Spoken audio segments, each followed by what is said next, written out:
Stop. You haven't subscribed to the channel yet. Subscribe now. We have new stories every day. Now, let's go. Life has a funny way of unraveling the best laid plans, which is why I don't even bother with them anymore. There was a time, back before my divorce, when I was all about planning. At work, I'd anticipate every possible scenario, always prepared with a backup for when things didn't go as expected. Then, today, I got a call. My ex-wife, Betsy, was in the hospital, and my daughter insisted that I come. I hadn't seen Betsy in over a year and wasn't eager to change that. But when my daughter, Lisa, asks me for something, it's tough to refuse. So I got in the car and made the nearly hour-long drive through the snarl of traffic to Allentown General Hospital, where Lisa had taken her mother. Parking. I hoped this visit would be quick. At the information desk, I learned Betsy had been admitted 2 days earlier. A nurse guided me to her room, mentioning that Betsy was still asleep. "What's wrong with her?" I asked. The nurse started, "Your wife." I cut in, grinning. "Ex-wife. Very ex-wife."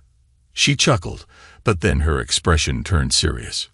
"Dad, please tell me you're not flirting with the nurse while Mom's in the hospital," Lisa said from behind me. "Of course not, Lisa," I replied with a smirk. "If I were, I'd at least have asked her name." The nurse gave a soft laugh. "Bonnie," she said. "Who? That suits you," I commented, catching Lisa's eye as she rolled her eyes and nudged me toward the room, breaking the moment. Inside, the room was grim, with 4 beds that only added to the sterile, depressing atmosphere. "Wow, this place could use a decorator," I muttered. Lisa sighed. "She's here because she doesn't have health insurance, Dad. And I tried to add her to our plan, but he couldn't swing it. And the only other person who could." She trailed off, her meaning hanging in the air. "Lisa, honey, I'd do almost anything for you, but you have to understand. Your mom and I are divorced. I followed the judge's orders to the letter and did what was necessary, but I don't know her more than that." Lisa's voice softened as she looked down at her mother lying there. "She never wanted the divorce, you know. She still loves you, Dad, even now." I scoffed, my tone harsh. "Wanting something doesn't make it right. Your mom and I are over because of choices she made. I know what happened, Dad. I was there. Sometimes it feels like you two still belong together. She loves you so much. Look at her. She's withering away." "Some folks don't age gracefully," I replied coldly. "Maybe she just needs to take better care of herself. She needs love and support. That's why she's wasting away." Lisa shot back, hurt flashing in her eyes. "Is that so much to ask for?" I sighed, frustrated. "Lisa, I loved her once, enough to put my pride aside and try to fix things even after everything that happened. But I couldn't keep doing it forever. Some men can handle that, but I'm not one of them." Lisa shook her head. "Maybe some women love more than one person, and sometimes it works, but not for you, right?" She paused, looking down. "I just don't get it. You're not the type to walk away from something. Some things are better left behind, Lisa. When the marriage was over, I split everything except the house. Her lawyer combed through all of our finances." "Then why?" she said, her tone suddenly suspicious. "Are you driving a customized Mustang? Even thinks it cost 50 grand. And meanwhile, Mom's struggling just to get by." "Maybe I've got better credit," I answered tersely, shrugging. "Look, I'll sit with her while she's out so you can get a break. You could probably use one." Lisa sighed, relenting a bit. "Thanks, Dad. She might not even wake up. They've had her on medication, and they're still unsure if she took too much by accident or on purpose. She's been slipping, Dad, drinking more, not eating properly, exhausted and dehydrated." "Good chance she'll stay asleep then," I said, trying to lighten things a bit. Lisa didn't seem amused. "Dad, if she does wake up, please, just be kind, for my sake." "All right, Lisa," I agreed quietly. She leaned down, kissed my cheek, and left. I settled into the chair beside Betsy's bed and pulled out my iPad, intending to read. But my mind wandered. 2 years had passed since this all began, but somehow it still felt raw. Thinking back, I remembered the way I'd do anything for Lisa when she was young. She used to concoct these strange mixes of candy, and I'd pretend to love every single one, smiling and telling her how great they were. One evening, Lisa invited us over for dinner. It was nice, though she still hadn't mastered cooking. The roast was tough and dry, but even kept my drink topped off, probably sensing I'd needed to get through the meal. Thankfully, I don't drink much, or I'd have been stumbling out of there. Still, I enjoyed the time with my family. I spent some of it with Lisa's little boy, Martin, who was named after me. He was adorable, and in my eyes, he could do no wrong. The highlight of the evening, though, was when Lisa and Even announced she was pregnant again. "Even, what are you doing to my daughter?" I joked, burning a chuckle from the table. We moved on to the usual discussions about baby names. Lisa mentioned they liked the name Emma if it was a girl, after Evan's mom. I suggested the name Thomas for a boy, after Evan's dad, and he seemed to like that idea. But then Betsy chimed in, taking things in a different direction. "You've already got a grandkid named after you," she said, her tone sharper than necessary. "Maybe it's time to let someone else decide." I grinned. "Oh yeah. Let me guess. Betsy for a girl, Benjamin for a boy." "Well, actually, I was thinking about Michael," she said. "We could call him Mike." The mood shifted. Lisa looked at me, her expression unreadable. "I'm not sure about that," she said. "I think I like Dad's suggestion better. Don't you, Even?" Even was still caught up in the moment, picturing his dad's reaction to a grandson named after him. He just nodded. Betsy reached for my hand, but I pulled back instinctively. Lisa hadn't noticed my reaction. "So, Dad," she asked, her tone icy, "what do you think?" I kept my voice as steady as I could. "I think naming him that would be as big a mistake as what your mother just suggested. You know those moments you see in movies where everyone's having a good time, and suddenly, someone says something so off that the whole room goes silent. That's exactly what happened. It felt like an eternity, though it was probably just a few seconds. Then, Evan broke the silence, looking down at his watch. "Well, I really should get to bed. Early meeting tomorrow. Thanks for the evening." I stood up, patting him on the shoulder. "Thanks, Even. Love you, Lisa." I headed for the door, hoping to make a quick exit, but Lisa's voice stopped me. "Dad, what is wrong with you?" she demanded, her frustration spilling over. "Aren't you forgetting something?" I shrugged. "Come over here and hug your old man, Lisa. I've got to get out of here. I can't even breathe." Her face twisted into a smirk. "I wasn't talking about you. I was talking about Mom. And here I thought you weren't drinking. Just what has Evan been filling your glass with all night?" "It's Pepsi, sweetheart," I said. Though honestly, a drink might not be the worst idea right now. Betsy stepped forward, her hand reaching for me again. This time, I moved away so sharply that everyone noticed. "We'll talk about this when we get home," she said, trying to keep her voice calm. "There's nothing to talk about," I snapped. "I'm going back to my place. I don't know what you're doing or where you're going, but it's not with me." Lisa's face fell. "Wait a minute, Dad. You're mad because Mom didn't like the name you suggested." Betsy's eyes widened. She must have known I was onto her. "No, Lisa," I said softly. "I'm not mad. I'm just finally seeing things clearly." I looked around the room, taking in everyone's shocked faces, except Betsy's. She knew exactly what I was talking about. Sometimes, the people you love hurt you, and you let it slide. You think if you can get past this one little thing, things will be better. But then, something happens that tells you all the pain and compromise were pointless. "Dad, you're not making any sense," Lisa said, confusion clouding her face. I took a deep breath. Lisa, your mother wants to name my grandson after the man she's been in love with for 15 years, the guy she had an affair with. She just found out he died recently, and now she wants to honor his memory in my family." The room went deadly silent as everyone turned to Betsy, who had collapsed onto the floor, quietly sobbing. "I'm so sorry, Martin," she whispered. "It ended years ago. I've tried to be a good wife to you." "Then why did it end, Betsy?" I asked, my voice cold. "Because I felt guilty," she answered, voice trembling. "I knew it was wrong, so I ended it. You didn't understand a thing, did you? I should have ended things when I first found out. Martin, it wasn't an affair. It was just once a year. We didn't even always spend the night together. And afterward, you and I, things were better between us. It's been over for a long time." "You're wrong, Betsy. It's worse than you think," I replied, anger filling my words. "Maybe you'll finally tell someone the truth after the divorce is final. But I'm done with your lies." She looked at me in shock. "What are you talking about?" "I ended it, not you," I replied, my voice firm. "I went to Allentown 5 years ago and found him.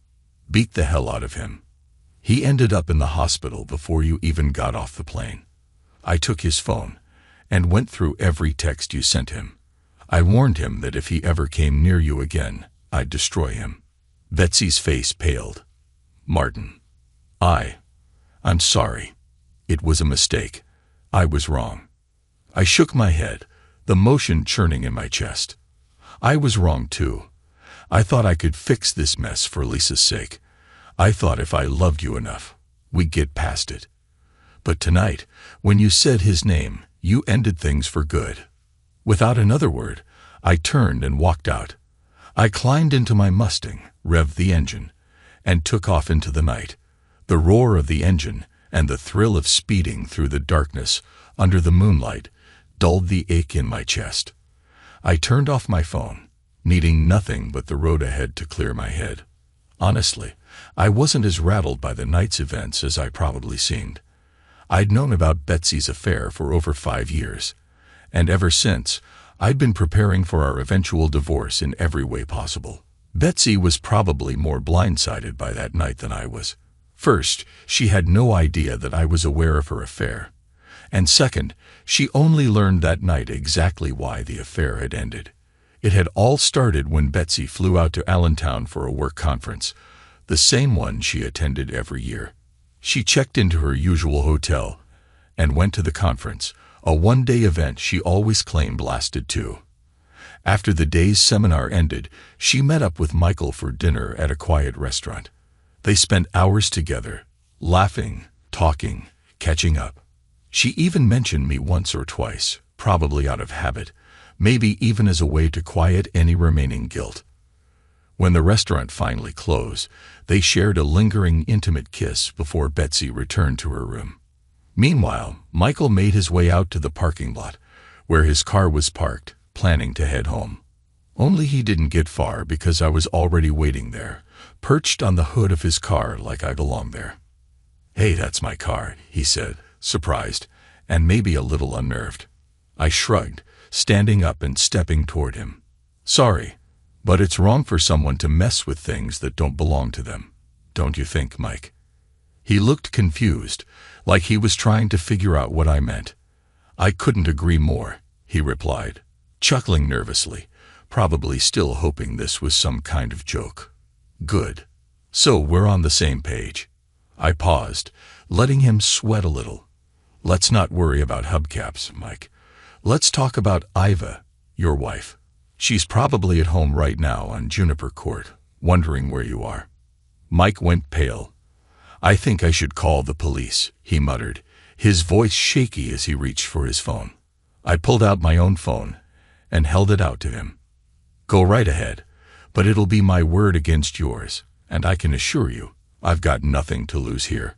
You, on the other hand, I wonder how your loyal, faithful wife would feel if she found out you've been sneaking around with another woman. It'd be a shame, wouldn't it?" His face drained of color. I leaned in closer, my voice a low growl. "I don't share, Mike." He stammered, glancing around like he was looking for an escape. "Look, I know Betsy, but we haven't." I cut him off. "Let's not play games. I watched you tonight. I know tonight was just dinner, but what about last year? In the year before that? How far back does this go?" He swallowed, his face twisting in fear and shame. 15, maybe 20 years, he mumbled, his words barely audible through his quivering lips. "Good," I said, my voice hard and unforgiving. "Then you should understand me clearly. It's over. And if you so much as say her name again, I will not only end your marriage, I'll end you. Do we understand each other?" Mike nodded quickly, his whole body trembling. I turned to leave, throwing one final warning over my shoulder. "Next time we talk, Mike, it won't be this friendly." And with that, I left him there, his world shaken to its core. I went back home to find Betsy acting just like she always did after her conference trips, overly affectionate, as if trying to make up for lost time. Usually, she'd come back, and we'd go on some little vacation together to reconnect. But that year, I was suddenly too busy for any getaways, no matter how much I tried to push it all to the back of my mind. Though the memory lingered. And every time it surfaced, I felt that anger, that need for vengeance, bubbling up inside me. It wasn't long before I started taking my anger out on Michael in other ways. Through a few well-placed business connections, I arranged for him to lose his job. I didn't need him to know I was behind it. The satisfaction of knowing I'd had a hand in his downfall was enough. It was almost thrilling, in a way, a warm, glowing satisfaction, like the kind I'd once felt when I'd do something nice for Betsy. But this time, it was a twisted satisfaction, one that came from knowing I was making his life a living hell. For the next 5 years, I kept chipping away at Michael's life bit by bit, even as I set up my own safety net for the divorce I knew was inevitable. As for Betsy, why hadn't I just confronted her and filed for divorce when I first found out? Despite everything, I still loved her, at least on some level. In my heart, I wanted to believe she'd change, that she deserved a second chance. But my head, the same part of me that excelled at planning every contingency at work, told me to be ready for anything. So I told Betsy there was a freeze on raises at work, even though I just received a hefty raise and a promotion that almost doubled my salary. I funneled most of the extra income into accounts she knew nothing about. Then, 2 years later, I got another promotion and another raise, and again, I kept it all hidden. The whole point was simple. If we divorced, Betsy would have no idea what I was actually earning. She'd think I was still making 40 grand a year, which would be the basis for any settlement. My boss had gone through his own nasty divorce, and was more than willing to help. Officially, I was listed as a mid-level manager, so no one outside the company questioned why everyone else deferred to me. In reality, 75% of my salary was paid to a vendor company run by some fishing buddies. They let me use their names, and I took them fishing now and then in return. The money went straight into an offshore account, leaving no trace. A couple of times, I dipped into the funds to help Lisa and Even. When they got married, I made a hefty down payment on their house, so they wouldn't be saddled with a huge mortgage. I didn't buy it outright, but I made sure their monthly payments were next to nothing. Another time, I used the money to buy them a second car, something they needed since they worked in opposite parts of town. Even with these gifts, I made it look like I'd pulled from my retirement or taken out loans, so that if it came to a divorce, Betsy wouldn't have much to claim. Meanwhile, I kept finding ways to make Mike's life miserable. He worked in manufacturing, inspecting castings, and my company had ties to similar businesses all over the country. I had a friend in Allentown who kept tabs on his career, so whenever he landed a new job, I'd make a call. If we already had a business account with his employer, someone would arrange lunch with the managers, and soon enough, Mike would be out of a job. If we didn't have an account, we'd get one. And the same thing would happen. I kept a detailed spreadsheet tracking every setback he faced, though not all of them were my doing. Eventually, his reputation became so tarnished that he couldn't even get an interview. By the end, he was stuck doing landscaping and day labor just to get by. Of course, all of this took a toll on Mike's personal life. His wife had to go back to work to support the family.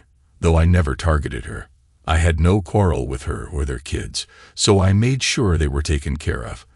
I even helped get Mike's daughter into law school, setting up a scholarship just for her.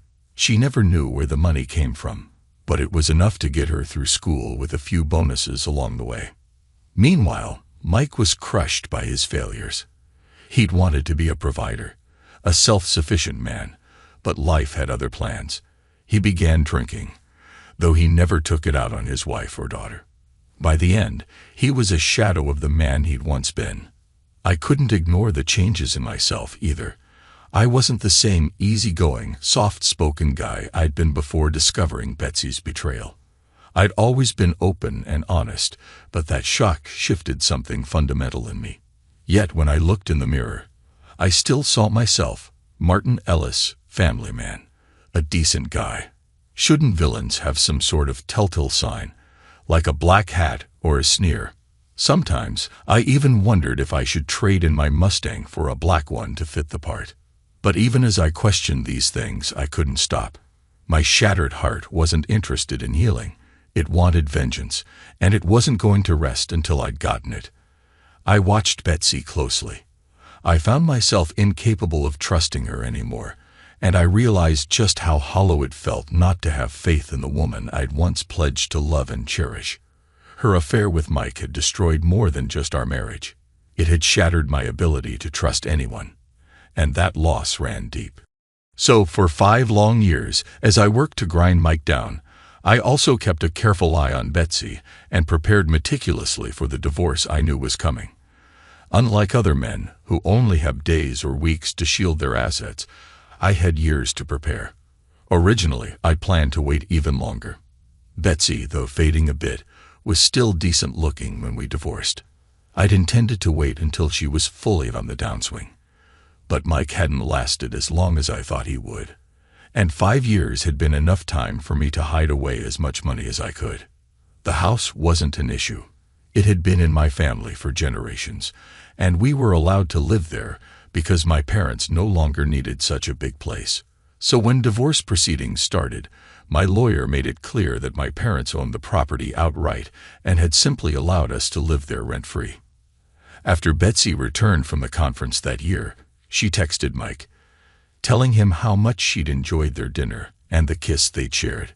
She added that while she missed the times they'd been intimate, she was relieved it hadn't happened this year. She said she always felt guilty about being unfaithful to me, and was certain Mike felt the same about his wife. She went on to say that their romance, now a purely emotional affair, was actually better because they could carry it on without guilt.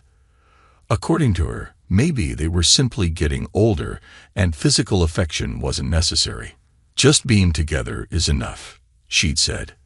That way, we can be together forever. She signed off with, "Until next year, my love." I read that text while waiting for my luggage at the airport. For a split second, I felt a surge of fury. I wanted to strangle her. Part of me still loved Betsy, but that text transformed my feelings, twisting them into something darker. When she got home, I was in the den, watching a football game. She came in, wrapped her arms around me, and leaned in for a kiss. I pulled back, telling her I was fighting off a cold and didn't want to pass it on. "Just make sure you're better by the weekend," she said with a grin. "What's happening this weekend?" I asked, feigning ignorance. "Come on," she said, looking at me with that familiar smile. "We're going on our little getaway, remember? We always go right after my boring conference. 3 nights, 4 days, just the 2 of us, away from everything." "Oh, well, maybe you could make it a mother-daughter trip this year. Take Lisa along," I suggested. "I can't really get away from work." She tried to mask her disappointment. "But it's just 2 work days," she protested. "Think about it. A long weekend together in the Solomon Islands. We might not even leave the hotel room. I bought some interesting things to wear for you." I couldn't help but wonder how many of those things Mike would have seen if they'd been together sooner. "Honey, There's a freeze on raises at work, and they're cutting costs wherever possible. I explained. I've got to make sure I'm not seen as an expendable expense. She sighed. Fine, I get it, she said, a bit reluctantly. I'll give Lisa a call. But you better join me in the bedroom 10 minutes after I head up. I heard her upstairs, talking to Lisa on the phone. Then, as if she couldn't help herself, she sent Mike another text, asking if he'd gotten her earlier message. My stomach churned with disgust. I couldn't stomach going to bed with her, so I lay on the couch and pretended to be asleep when she came looking. Over the next few weeks, I had to come to terms with everything, and that adjustment was far from easy. I became a much better actor than I'd ever imagined. We still had intimacy as often as we had before, though I couldn't say if Betsy enjoyed it as much. I didn't care. I didn't bother with trying to please her anymore. I just didn't give a damn if she found satisfaction or not. She was just another woman in my life, not the one I'd once loved. Our time in bed became raw and devoid of affection, yet oddly more adventurous. Betsy had always been pretty reserved, but that guilt-filled period after each conference made her more accommodating. I treated it as a chance to experience everything she'd never wanted to do. Before she could object or tell me she wasn't that kind of woman, I was already there. When conference time came around the following year, I kept a close watch, looking for any sign that she might still be in touch with Mike. I checked her phone records and found no incoming calls from Allentown, though she'd sent several texts to his number. Her frustration grew as her messages went unanswered. She even reached out to a few friends who knew him, only to find that he'd hit a serious rough patch. She learned, for the first time, about the beating and robbery he'd suffered after last year's conference, and that he'd lost his job. No one knew where he was working now, or even if he was still in the same field. She tried texting him again, hoping he'd agree to meet her for dinner, but she got no response. Finally, she got one of her friends to check in on him. The friend came back with a harsh message. Mike doesn't remember Betsy and sees no point in reconnecting, especially since he no longer works in their industry and wouldn't be attending the conference. Betsy was heartbroken. She told me she didn't feel up to attending the conference that year. You've gone every year. You might as well tough it out again, I told her, feigning nonchalance. Why should this year be any different? She looked at me, clearly deflated, but agreed to go. I timed my flight so that I landed just 2 hours after hers and kept a close eye on her the entire day. Almost let my cover slip a few times. But Betsy didn't even stay the night. She was on a return flight by evening. While she was heading to the airport, I called her, pretending to miss her terribly, telling her I'd be out of town that night, but that it didn't matter since she'd be at the conference. She told me she couldn't stand to be apart and was flying home early. Part of me expected she'd try to find someone new to latch onto, but she didn't. She just attended the lectures, wandered through the expo, and when it was over, flew straight home. The following year, she tried to convince me to attend the conference with her so she could prove how boring it was. I wasn't interested. After that, she stopped going altogether. For the past 2 years, Betsy had been totally faithful to me, or at least she tried to be. From time to time, I'd check in either watching her myself or hiring a private investigator to keep tabs on her for a few days. She hadn't done a single thing to make me suspicious. If I hadn't known any better, I might have thought she was the perfect wife. And in many ways, she had tried to be. But once trust is gone, there's no going back. There we'd be, sitting on the back deck, relaxing on our big swing, and I'd feel her head on my shoulder. She'd hold my hand, her eyes distant, and I'd wonder if she was thinking of Mike, thinking of how, in her mind, their love would last until one of them finally died. One lazy Sunday morning, Betsy woke me up in a way that would have once had me over the moon, but now it just left me wondering. In moments like that, when she showed sudden bursts of passion, I couldn't shake the thought that maybe she was imagining herself with Mike. It was that gnawing doubt that prevented me from ever giving her my heart again, no matter how hard she tried to rekindle things. For the past 5 years, I'd lived with a constant sense of suspicion, always questioning her motives. Betsy had become, in many ways, a maid with benefits, and an expensive one at that. In the last 2 years before the divorce, I began to look at her differently. It felt like I was a farmer inspecting his crops, checking the signs that her beauty was beginning to fade. A few more lines on her face, I'd notice, or the way her body had softened.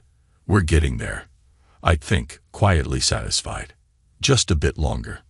Betsy, I'd say, handing her a slice of cake. Why not treat yourself? Have another piece.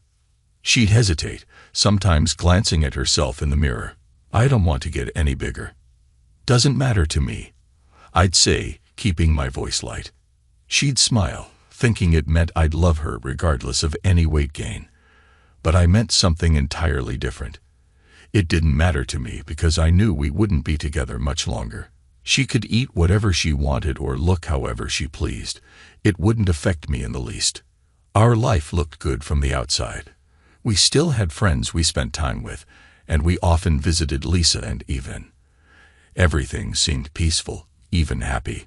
For years, I almost believed that Betsy had put her affairs out of her mind, or maybe that she thought she'd actually gotten away with it.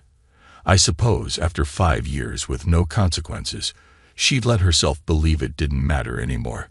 But just a couple of days before that fateful dinner, one of my friends, a private investigator in Allentown, sent me an update on Mike. He'd been let go from his latest job and was scraping by, working in fast food. His drinking had gotten so bad that the manager wouldn't even let him work inside. Instead, he was tasked with landscaping around the restaurant. On some days, he had to shovel snow or mow the grass. On others, he wore a ridiculous clown costume to stand by the road and spin a sign, hoping to lure in passing drivers for burgers and fries. He'd hit rock bottom, an almost laughable sight for a man nearing 50, a college graduate reduced to a minimum wage worker, dressed like a clown. All of his coworkers, save for the manager, were teenagers. One day, a young kid at the restaurant gave Mike an especially hard time. The boy's mother had shown up to argue about his grades, trying to make him quit, and the kid made his point by looking at Mike. "What's the point, Mom?" he said, glancing over at Mike. "Even if I graduate, and you and Dad pay for college like that poor guy's parents probably did, how do you know I won't end up right back here, dressed like a clown? I mean, I'm better off than he is, and I'm only 17. At least I work inside and make more than minimum wage. If I go to college, I might end up making even less." Mike's pride had already been shattered, but hearing that kid tear apart his life was the final blow. His once confident face turned his own. Whether it was on purpose or just a careless mistake, I don't know, but not long after, he flung his sign up into the air, and it crashed down on a woman standing nearby, knocking the bag of food out of her hands. The woman started screaming at him, and something in Mike snapped. He went berserk, kicking her spilled hamburger down the street like a hockey puck, calling her every name under the sun. When the police arrived, they found him in a state of rage, yelling and cursing as if he had lost every ounce of dignity he'd once had. He was fired on the spot. With his last paycheck, Mike bought himself a bottle of liquor and a rope. He went home that night, and before he took his first sip, he sat about using his college degree one last time. Mike had studied manufacturing technology, so he took his time, crafting the most flawless noose he could, looping it perfectly before climbing onto a chair with it around his neck. Then he drank deeply, thinking over the moments that had shaped his life. He remembered his early career, full of promise, and traced the arc of his decline. He thought of his daughter and how he'd lost her respect, of his wife, who'd once been his partner in everything, but now barely spoke to him. They slept in separate rooms, a silent acknowledgement of their broken marriage. It wasn't his job loss that had ruined his marriage. It was his inability to handle each failure, to adapt as his life changed. They'd been drifting apart for years, and deep down, Mike knew he'd been waiting for the other shoe to drop. In those final moments, Mike died thinking his downfall was just a string of bad luck. He never knew it was me behind it all, slowly pulling the strings that unraveled his life. I'd always planned on telling him one day, just before finishing my vengeance, but I never got the chance. Mike's last coherent thoughts blamed Betsy, tracing his bad luck back to the day he first met her. In his mind, he'd been an innocent friend, but her husband had somehow discovered them and beaten him within an inch of his life. From then on, his life had spiraled, a constant slide downhill, and he'd never recovered. His last thought was a curse aimed at Betsy. "Damn witch," he muttered, his mind fogging as the alcohol overtook him. "When I wake up, I'll find a way to make her pay." Mike's wife was the one who found him, swinging lifeless from the ceiling. She didn't even have enough emotion left to cry. In a way, she was relieved. He'd been suffering for years, and at least now, he was finally beyond his pain. One of Betsy's old colleagues who knew Mike emailed her to share the news. She learned every detail about his last years, his struggles, and how he died. I'd already heard the news from my investigator, so I knew to expect something from her. I watched her closely, trying to gauge her reaction. Was she devastated because she'd lost someone she loved, or just shaken by the reminder of life's fragility? That night, she clung to me with a fervor I hadn't seen in years. She held on to me as though I might slip away, clinging to me with tears in her eyes. When I asked her what was wrong, I half expected her to admit she'd lost an old friend. But instead, she surprised me. I love you so much," she whispered, her voice trembling. "I'm so grateful to have you. I don't know what I'd do if anything ever took you away from me." Her words got to me, I'll admit. I let my guard down, just for that one night. We made love like we used to, with the tenderness I hadn't felt in years. I held her close, kissing her slowly, letting her know that I loved her too, stupidly believing, for a moment, that I might be healing, that maybe I could trust her again. It felt as though a scab had finally formed over my wounded heart. The next night, we were at dinner with Lisa and Even, and I couldn't stop holding her hand. We shared looks across the table, and Lisa teased us, asking how we were still so in love after so many years together. I thought for a moment that maybe she was right. Then Betsy had to go and open her mouth. She started on how Lisa and Even should name my grandson after Mike, pushing that name with an intensity that made my blood boil. In an instant, everything crumbled. I felt all those years of quiet, patient vengeance against Mike resurface, all that anger and bitterness I thought I'd buried. I knew then why everything I'd done to Mike had never felt like enough. It wasn't as though I hadn't punished him enough. I realized, in that moment, that my resentment went deeper. I could destroy Mike's life 100 times over, but it would never fix what Betsy had broken in me. What I'd done to Mike over the years had been relentless, as if I'd emptied a full clip into him, reloaded, and then fired again. I'd kept going, again and again, even when he was down. But the truth was, Mike alone hadn't caused my pain. He was, in a way, just a side character in the story of my misery.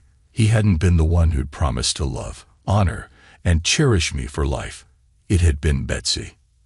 Mike was practically a stranger until I confronted him in Allentown and left him broken.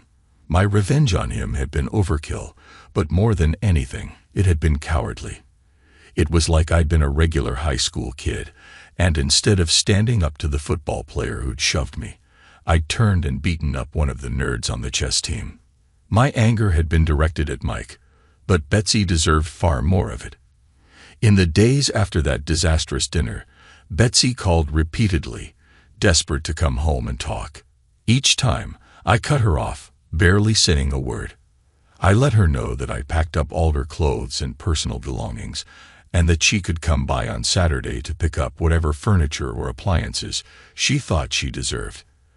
I suggested she bring Lisa and Even along, so one of them could call me to verify that the items she took were acceptable. I planned to be gone all day and would return only when she called to say she was finished. But that Saturday evening, when I pulled into the driveway, she was still there. Lisa was there too, and they both insisted on talking, sitting me down as though I was the one in trouble. "Martin, I love you," Betsy said, her eyes pleading. "I love you with everything I have, and I would never do anything to hurt you intentionally. I'm so sorry. I'm sorrier than you can imagine." "Oh, I believe you're sorry," I replied, my tone cold. "You may be about the sorriest excuse for a wife I've ever seen." "Can't we at least talk this through?" she pleaded. "We've been together for nearly 30 years. Are we really going to throw all that away over something that happened years ago and has been over for a long time? Why didn't you confront me when you first found out? I can't imagine the pain you've been carrying all this time. I'm starting to understand why there's been this wall between us for so long." "This is it, isn't it?" I sighed, nodding slowly. She continued, her voice shaking. "That night, it was so incredible. It felt like we'd reconnected. I'm guessing you must have heard about Mike's death and thought we were finally free of all this, that we could move on until I opened my mouth and ruined it." I nodded again, the bitterness in me barely contained. "Martin, please, let me explain," she begged. "I need to get this out. I know what I did was wrong, but it ended years ago. And yes, I know it was you who ended it. I have some questions, but please, just let me explain first." I looked at her, feeling the anger simmering beneath the surface.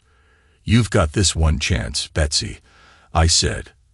"I don't owe you that, but I'm giving it to you for one reason only. I want this divorce over with as quickly as possible. If I let you talk now, you won't be able to go to court claiming I never gave you a chance to explain. So go ahead. But there are a couple of things I need to know. When did this start with Mike and why?" She took a deep breath, her voice barely a whisper.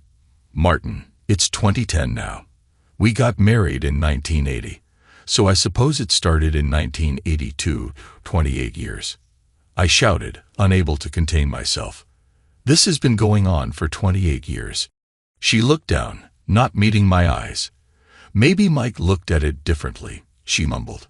"He probably only counted from when we first, you know." I turned to Lisa, who looked as stunned as I felt. "Is there any chance, any at all, that Lisa—" I couldn't finish the sentence, but Betsy knew what I meant. "There's no chance," she said quickly. "The conference is always in July. Lisa was born in January. She's your daughter, Martin. There's no question." "But you hoped, didn't you?" I spat. "Don't pretend the thought never crossed your mind." Lisa looked over at her mother, her face a mixture of hurt and confusion. "Lisa, Angel," I said, turning back to my daughter, "I love you more than life itself. For these past 5 years, you've been the only person I could truly trust. You have most of my heart, but I need to ask, would you be okay with doing a DNA test? It doesn't matter to me now. I'll never treat you or my grandkids any differently. I just need to know." "Martin, I told you," Betsy began, but I cut her off.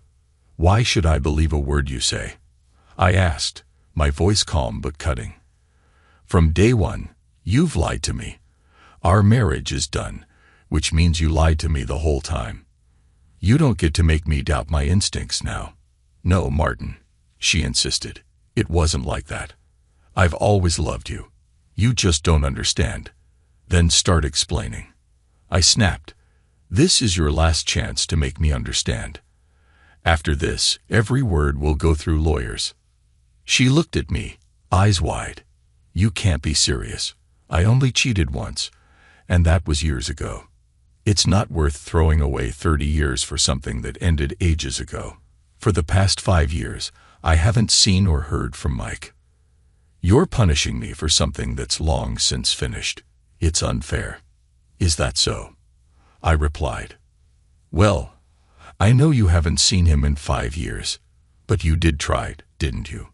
The year after the last conference you both attended, you tried to reach out, sent texts, hoping he'd meet you for dinner.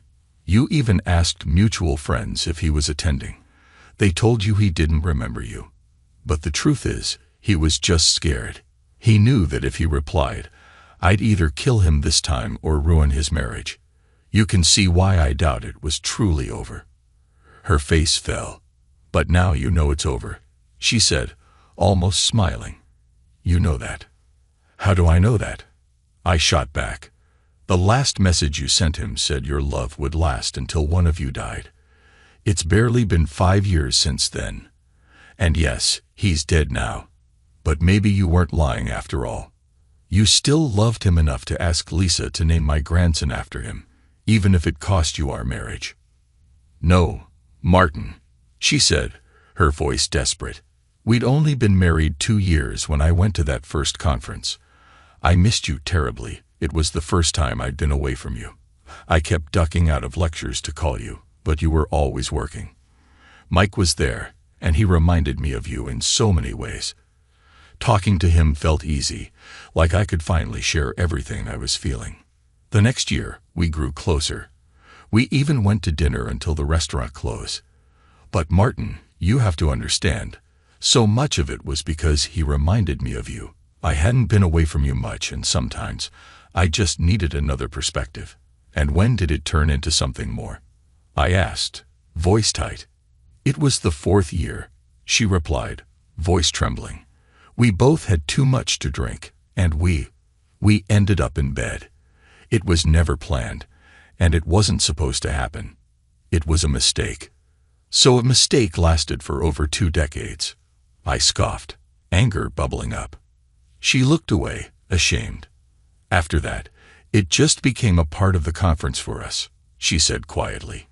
We'd meet up each year. Sometimes it was physical, sometimes it wasn't. Mostly, it was just the comfort of talking to someone who understood me. Someone who understood you. I repeated, incredulous. You had a husband for that, Betsy. A husband who spent years supporting you, loving you, and trusting you. I know, she whispered, tears streaming down her face. And I've hated myself for it. Every year, I swore I'd end it, but then the next conference would come. And there he was. It just happened. I never wanted to stop talking to him, but you have to understand. A lot of it was because he was so much like you. She paused, glancing at me, desperate to explain. We hadn't been together for that long, and sometimes I needed to run things by someone to see how you'd react to them. It wasn't until the 4th year that we slept together. And even then, it was an accident. We'd both gotten really drunk, and we just ended up in bed. We woke up the next morning, and we were both just consumed with guilt.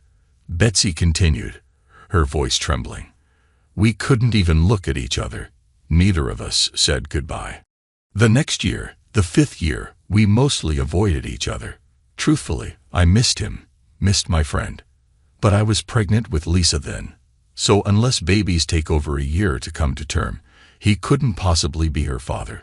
We didn't have dinner, didn't talk, nothing that year. She paused, then went on quietly. The year after that, he came over to me, and he apologized. He told me he'd been so sorry for what happened between us 2 years before, that he blamed himself. He even said it was stupid for us to avoid each other, just because of a mistake. So, we had dinner. And if I'm being honest, for those 2 years that I'd been avoiding him, I'd also been fantasizing about what sleeping with him had been like. My heart twisted, but I kept silent, listening. She took a shaky breath. We'd both been drunk that first time, and I wanted to remember what it had really felt like. So at that point, it had been 6 years since it happened, and we'd only been together once. That night, though it was just dinner, nothing happened. She seemed almost pleading now, hoping I'd understand. The following year, nothing happened again. But there was this strange tension. It felt like we were only going to these conferences to see each other. By year 8, the tension was too much. I gave in, and we had intimacy. Her voice dropped, and she seemed to cringe as she spoke. I think that's the one I feel the most guilt about, Martin. I'd been avoiding him for years, all while wondering what it might really be like with him.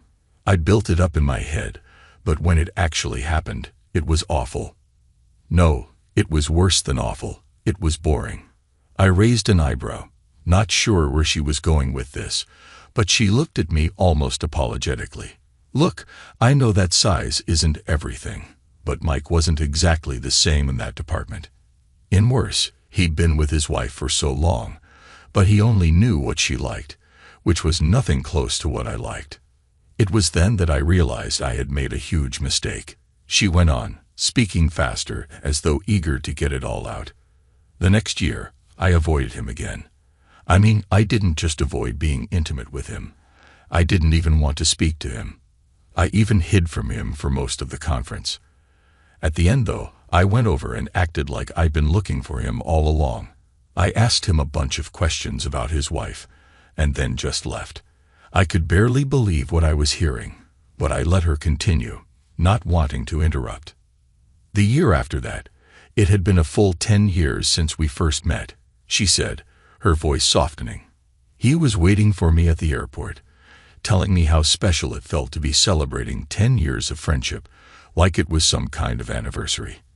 I didn't want to hurt him, so I gave him a mercy sleep that year.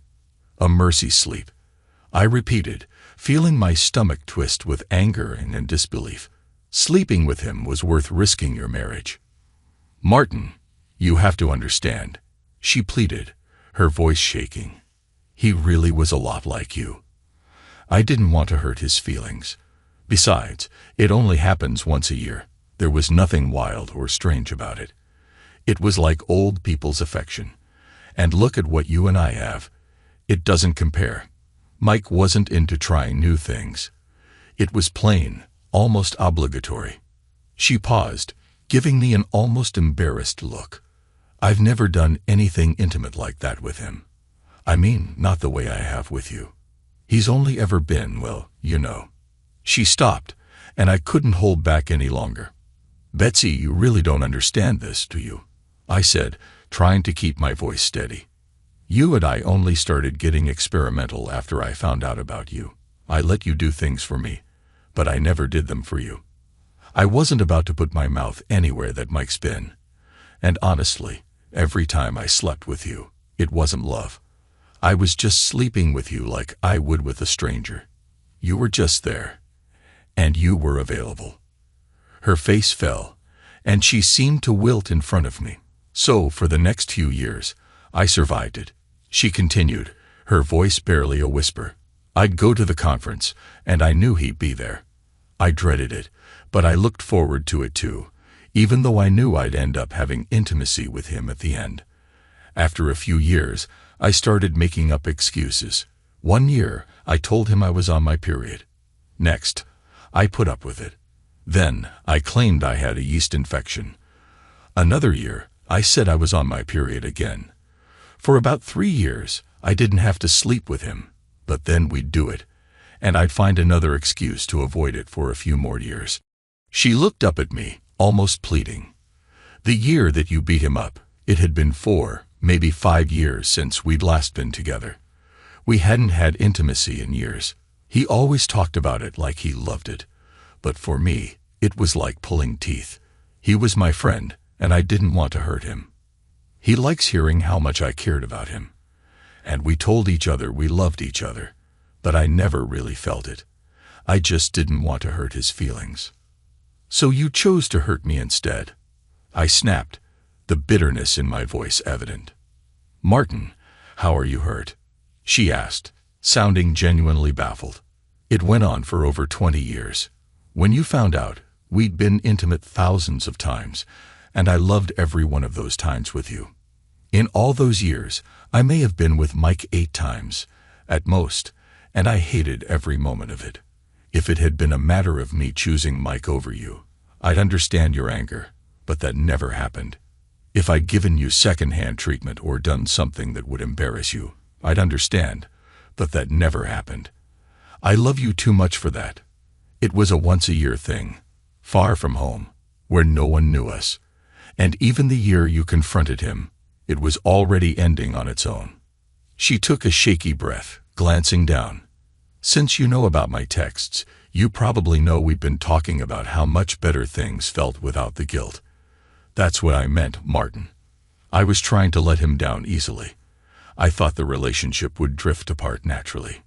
She reached for my hand, but I pulled it back, feeling the sting of her words. "Martin, please, you have to believe me," she whispered. "I love you. Only you. Whatever happened with Mike was a stupid mistake I made years ago, and I didn't know how to end it without hurting him. We have so much more history, love, and a life together. Please, don't throw it all away." I leaned back, studying her as I tried to process everything she'd said. I felt the anger still bubbling inside, but I could also see the pain and desperation in her eyes. This was the woman I'd loved for decades, the mother of my child, my partner in life. But her betrayal had cut so deep, and it was a wound that wouldn't heal easily. "I understand, Betsy," I said slowly. "I understand that you made a mistake and that you regret it. But the fact remains, you betrayed me. You betrayed us. Every time you met him, every time you said you loved him, you took something away from our marriage. You broke my trust, my faith in you, in us. And while I can see that you're sorry, maybe even understand why you did what you did, I don't think I can ever get past it." Tears streamed down her face as she listened, her voice breaking. "Martin, please," she whispered. "I'll do anything to make this right. Anything. Just give us another chance. We can go to counseling. We can work through this. Please don't end our marriage over something that's been over for so long." I shook my head, trying to hold back my own emotions. "It's not just the affair, Betsy. It's the lies, the deception. For 28 years, you've kept this from me. For 28 years, you've let me believe our marriage was something it wasn't.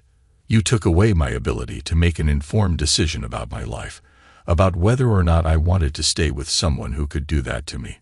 You robbed me of that choice." She broke down, sobbing, and Lisa reached out, holding her mother. "God damn it, Dad," Lisa said, her voice soft but pleading. "Mom made mistakes, but she's trying to make it right. Can't you at least try to work through this for me? For the grandkids?" I looked at my daughter, and the pain in her eyes mirrored my own.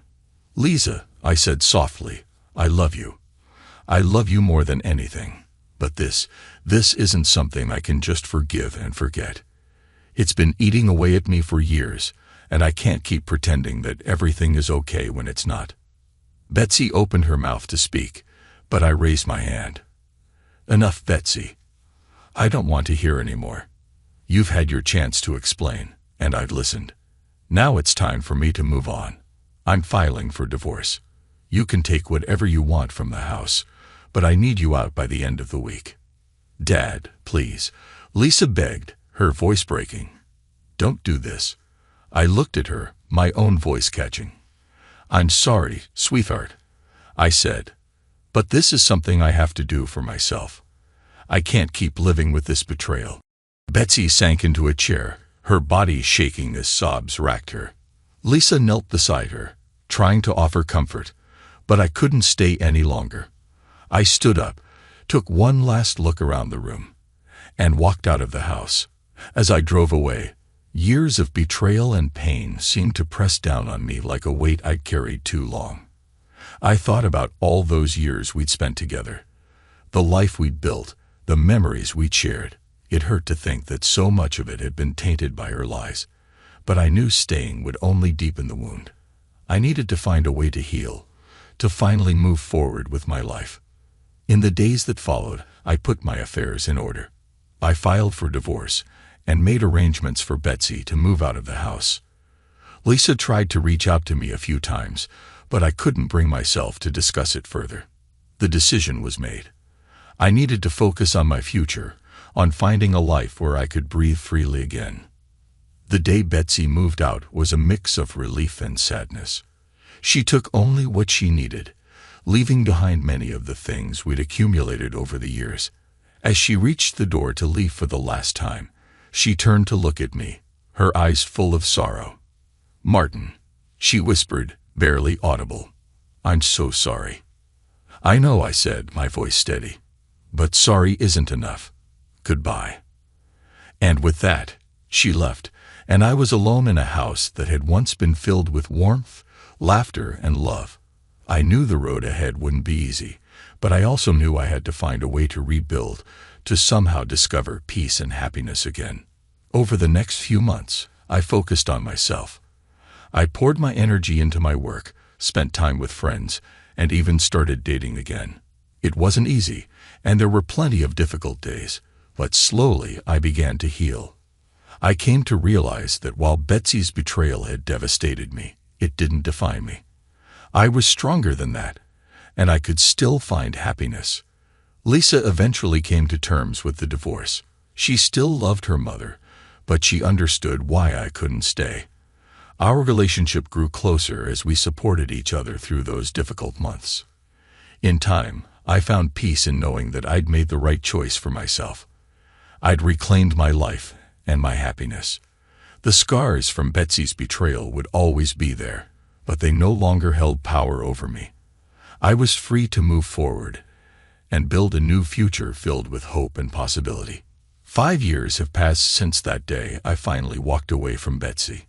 In those years, I've rebuilt my life, though the echoes of pain and betrayal still linger, more haunting than before. The most unexpected and heartbreaking blow came during a heated argument over the divorce settlement. Betsy, in a moment of desperation, let slip that Lisa wasn't my biological daughter. She was Mike's child. The revelation cut deeper than I could have imagined. I'd loved and raised Lisa as my own. A paternity test confirmed what Betsy had said, and the knowledge shattered me. That one truth made the betrayal feel fresh and raw again, as if the ground beneath me had shifted. Despite everything, Lisa stood by her mother, struggling to understand why I was so determined to move on. It was like a knife in my heart when she chose to support Betsy after all that had happened. In the end, I decided to remove Lisa from my will. It wasn't a choice I made lightly, but I felt it was the only way to regain control of my life and legacy. Betsy and I split our assets evenly. She took half of our savings and a few personal items while I kept the house. But it no longer felt like home, not with so many memories stained by betrayal. I eventually sold it and moved into a modern apartment in the city. The transition was tough, but I found solace in my work and slowly began to date again. It was at a business conference that I met Nancy, one who became the light I hadn't known I needed. She was smart, kind, and genuinely interested in me. She had a successful career as a marketing executive, and her life was refreshingly uncomplicated. She'd been married before, but her husband had passed away in a tragic accident. Despite her loss, she was optimistic, full of life, and from the start, she had a way of making me feel alive again. Her presence felt like a balm, gradually healing wounds that I thought would never mend. While I was finding happiness again, Betsy's life took a darker turn. After the divorce, she moved into a modest apartment and tried to find a job, but her depression and guilt consumed her. She began drinking heavily, and her health quickly deteriorated. The weight of her actions and the loss of her family proved too much. She attempted to rebuild her relationship with Lisa, but even her own daughter couldn't fully understand the depth of her actions. The strain between them grew, and Betsy became more isolated, sinking deeper into her despair. Eventually, Betsy lost her job and ended up on welfare. The vibrant woman I'd once loved faded into a shadow of herself, broken by guilt and loneliness. She tried to drown her pain in alcohol, but it only pushed her further down.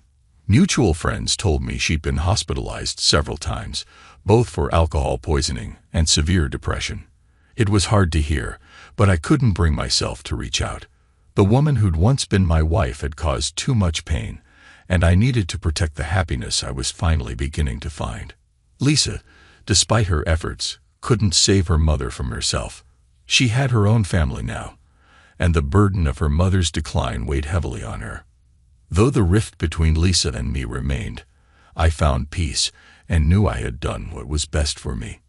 1 year later, Nancy and I got married. It was a small, intimate ceremony with only close friends and family.